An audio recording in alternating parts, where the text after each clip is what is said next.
रामायण का युद्ध समाप्त हो चुका था।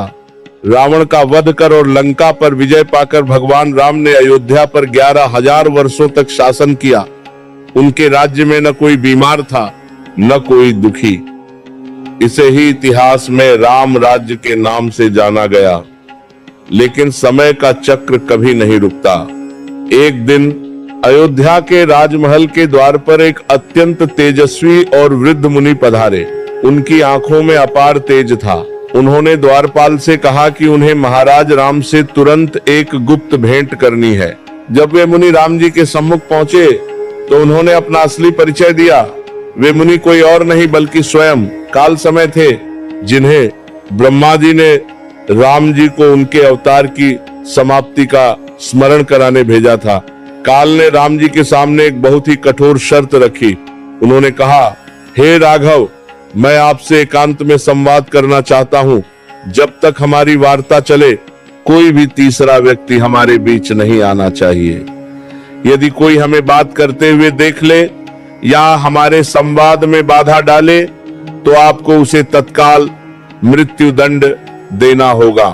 भगवान राम जानते थे कि अवतार का अंत निकट है। उन्होंने काल की शर्त स्वीकार कर ली। अब प्रश्न यह था कि द्वार पर किसे खड़ा किया जाए जिस पर अटूट विश्वास हो। राम जी ने अपने सबसे प्रिय भाई लक्ष्मण को बुलाया और उन्हें पहरा देने का आदेश दिया। राम जी ने लक्ष्मण से साफ कहा, लक्ष्मण, जब तक मुनि और मैं अंदर बात कर रहे हैं किसी को भी भीतर मत आने देना। जो भी इस आज्ञा का उल्लंघन करेगा उसे मृत्यु दंड भोगना होगा। लक्ष्मण जी ने अपने भाई की आज्ञा को सिरोधार्य किया और द्वार पर रक्षक बनकर खड़े हो गए।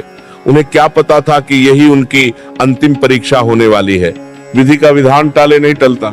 जब अंत निकट आता है तो परिस्थितियां कुछ ऐसी बन जाती है कि व्यक्ति अपनी ये वस्तुओं या जनों से दूर होने लगता है। राम और लक्ष्मण जो कभी एक दूसरे से अलग नहीं हुए, आज एक प्रतिज्ञा की डोर में बंध गए थे। लक्ष्मण जी पूरी निष्ठा के साथ द्वार पर पहरा दे रहे थे। भीतर प्रभु राम और काल के बीच सृष्टि के भविष्य को लेकर गुप्त मंत्रणा चल रही थी। तभी अचानक वहां महर्षि दुर्वासा का आगमन हुआ। दुर्वासा ऋषि अपने अत्यंत क्रोध और भयंकर श्रापों के लिए तीनों लोकों में प्रसिद्ध थे। उन्होंने लक्ष्मण से कहा, पुत्र लक्ष्मण, मुझे अभी इसी क्षण महाराज राम से मिलना है। उन्हें सूचित करो कि मैं द्वार पर खड़ा हूँ। लक्ष्मण जी संकट में पड़ गए। उन्होंने हाथ जोड़कर विनम्रता से कहा, हे महर्षि, प्रभु अभी एक अत्यंत आवश्यक गुप्त वार्ता में व्यस्त है। आप कुछ क्षण प्रतीक्षा करें। जैसे ही वे बाहर आएंगे मैं आपको सूचित करूंगा। लक्ष्मण की यह बात सुनकर दुर्वासा ऋषि का चेहरा क्रोध से लाल हो गया। उन्होंने चिल्लाकर कहा, लक्ष्मण, तुम मुझे प्रतीक्षा करने को कह रहे हो? यदि तुमने तुरंत मुझे अंदर नहीं जाने दिया तो मैं अभी इसी क्षण पूरी अयोध्या नगरी, तुम्हारे भाइयों और तुम्हारे समस्त रघुवंश को भस्म होने का श्राप दे दूंगा। लक्ष्मण जी के सामने अब जीवन का सबसे बड़ा धर्म संकट था। एक तरफ प्रभु राम की प्रतिज्ञा थी जिसे तोड़ने का अर्थ था स्वयं का मृत्युदंड। दूसरी तरफ महर्षि दुर्वासा का श्राप था जिसका अर्थ था कुल का विनाश। लक्ष्मण जी ने पल भर के लिए सोचा और एक महान निर्णय लिया। उन्होंने सोचा कि मेरे एक के मरने से यदि मेरा पूरा कुल और अयोध्या की प्रजा बचती है तो मेरा मरना ही श्रेष्ठ है। लक्ष्मण जी ने अपनी मर्यादा और प्राणों की चिंता छोड़कर राजभवन के भीतर प्रवेश किया और राम जी को दुर्वासा के आगमन की सूचना दी। राम जी ने काल के साथ अपनी वार्ता तुरंत समाप्त की और मुनि दुर्वासा का साथ करता है। आपको समाप्त की दुर्वासा के भी श्रेष्ठ है और राम जी ने काल के साथ के भी श्रेष्ठ है और राम जी ने काल के साथ करते हुए और राम जी ने काल के साथ करते हुए तकार करने बाहर आए। लेकिन राम जी का हृदय उस समय रो रहा था क्योंकि उन्हें पता था कि अब उन्हें अपनी प्रतिज्ञा के अनुसार अपने प्रिय भाई लक्ष्मण को मृत्युदंड देना होगा। त्याग ही प्रेम की उच्चतम अवस्था है। लक्ष्मण जी ने सिद्ध कर दिया कि अपनों की रक्षा के लिए खुद को संकट में डालना ही असली वीरता है। उन्होंने व्यक्तिगत मृत्यु को चुना ताकि समाज और वंश सुरक्षित रहे। यह भाग हमें सिखाता है कि कठिन समय में निर्णय हमेशा स्वार्थ से ऊपर उठकर परमार्थ के लिए लेना चाहिए। लक्ष्मण के भीतर प्रवेश करते ही काल के साथ हुई शर्त टूट चुकी थी। भगवान राम अत्यंत दुखी और विलाप करने लगे। जिस भाई ने वनवास के 14 वर्षों में एक पल के लिए पलकें नहीं झपकाई, जो राम की छाया बनकर रहा, आज उसे मृत्युदंड कैसे दिया जाए। राम जी ने अपने कुलगुरु वशिष्ठ को बुलाया और समाधान मांगा। गुरु वशिष्ठ ने दुखी मन से कहा, राघव, मर्यादा की रक्षा के लिए प्रियजन का त्याग करना ही मृत्युदंड के समान है। अतः अपनी प्रतिज्ञा पूरी करने के लिए तुम लक्ष्मण का त्याग कर दो। लक्ष्मण जी ने जब यह सुना तो वे समझ गए कि अब उनके इस देह का उद्देश्य पूरा हो गया है। उन्होंने प्रभु राम के चरण स्पर्श किए और कहा, प्रभु, आपके वचनों की सत्यता के लिए मेरा त्याग ही उचित है। आप दुखी न हो, क्योंकि भाग्य की गति को टाला नहीं जा सकता। लक्ष्मण जी जानते थे कि राम के बिना जीवन जीने से श्रेष्ठ मृत्यु है। वे सीधे सरयू नदी के तट पर पहुंचे। वहां लक्ष्मण जी ने योग क्रिया शुरू की। जैसे ही उन्होंने सरयू के पवित्र जल में प्रवेश किया, आकाश से देवताओं ने पुष्प वर्षा की। तभी एक चमत्कार हुआ। लक्ष्मण जी का मानवीय शरीर लुप्त हो गया और वे अपने वास्तविक स्वरूप शेषनाग में परिवर्तित हो गए। हजारों फनों वाले स्वर्णिम शेषनाग को स्वयं इंद्र और देवता ससम्मान वैकुंठ लोक ले गए। अयोध्या की सड़कों पर सन्नाटा पसर गया। राम जी ने अपनी शक्ति और अपना सबसे अटूट स्तंभ खो दिया था। अब प्रभु अकेले थे और उनका वैकुंठ प्रस्थान का समय भी निकट आ गया था। सत्य और वचन की रक्षा के लिए सबसे प्रिय वस्तु का त्याग भी करना पड़ता है। लक्ष्मण जी का यह बलिदान हमें सिखाता है कि कर्तव्य की राह कभी आसान नहीं होती। प्रभु राम ने अपनी प्रतिज्ञा निभाई और लक्ष्मण ने अपने समर्पण को सिद्ध किया। यह भाग हमें सिखाता है कि जो महान होते हैं वे नियमों की मर्यादा के लिए खुद को मिटाने से भी पीछे नहीं हटते। जब लक्ष्मण जी ने सरयू में समाधि ले ली तो अयोध्या के राजमहल में एक गहरा सन्नाटा पसर गया। प्रभु राम की आंखों में आंसू थे, लेकिन उनके चेहरे पर एक अजीब सी शांति थी। तभी भरत और शत्रुघ्न दौड़ते हुए राम जी के पास आए। भरत जी, जो बचपन से ही राम जी के चरणों की धूल बनकर रहे थे, प्रभु के पैरों में गिर पड़े।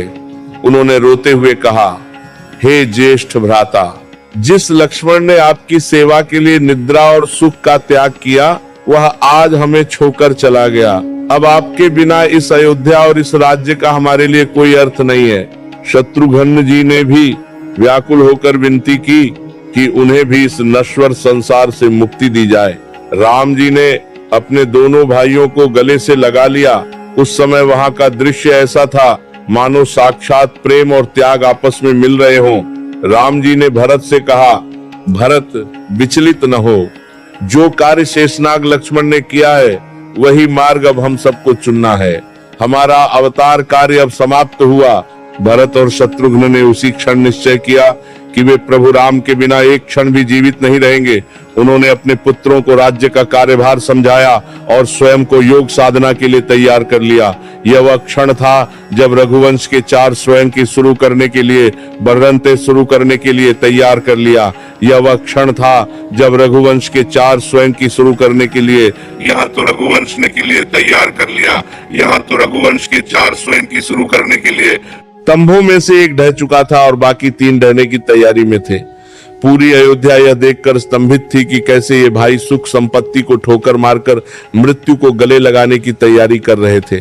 चारों भाइयों का यह प्रेम ही रामायण की असली शक्ति है, जो हमें सिखाता है कि परिवार और भाइयों का प्रेम दुनिया के किसी भी सिंहासन से कहीं बढ़कर है। लक्ष्मण जी के प्रस्थान के बाद अब भगवान राम के वैकुंठ लौटने का समय आ चुका था, लेकिन एक बहुत बड़ी बाधा थी, महाबली हनुमान। हनुमान जी साक्षात भगवान शिव के अवतार थे और प्रभु राम के अनन्य भक्त। जब तक हनुमान जी अयोध्या में उपस्थित थे, यमराज काल की इतनी हिम्मत नहीं थी कि वे प्रभु राम के पास फटक भी सके। हनुमान जी की भक्ति और उनकी सुरक्षा का घेरा इतना अभेद्य था कि काल भी उनके सामने थर थर कांपता था। भगवान राम जानते थे कि जब तक हनुमान सामने रहेंगे वे इस नश्वर संसार को नहीं छोड़ पाएंगे। इसीलिए उन्होंने एक माया रची।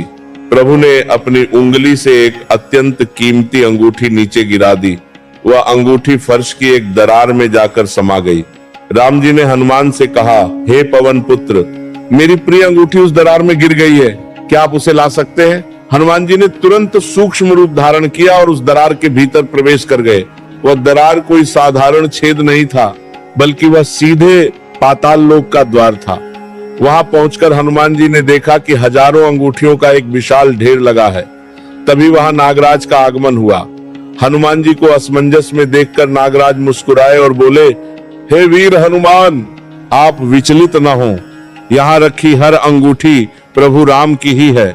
जब त्रेतायुग का अंत होता है, प्रभु अपनी अंगूठी इसी तरह नीचे गिराते हैं ताकि आप उसे ढूंढते हुए यहाँ आ सकें और ऊपर अयोध्या में वे अपनी लीला समाप्त कर वैकुंठ प्रस्थान कर सके। हनुमान जी को क्षण भर में समझ आ गया कि ये सब प्रभु की लीला है। वे समझ गए कि अब राम जी के जाने का समय निश्चित हो चुका है और वे इसमें बाधा नहीं बन सकते।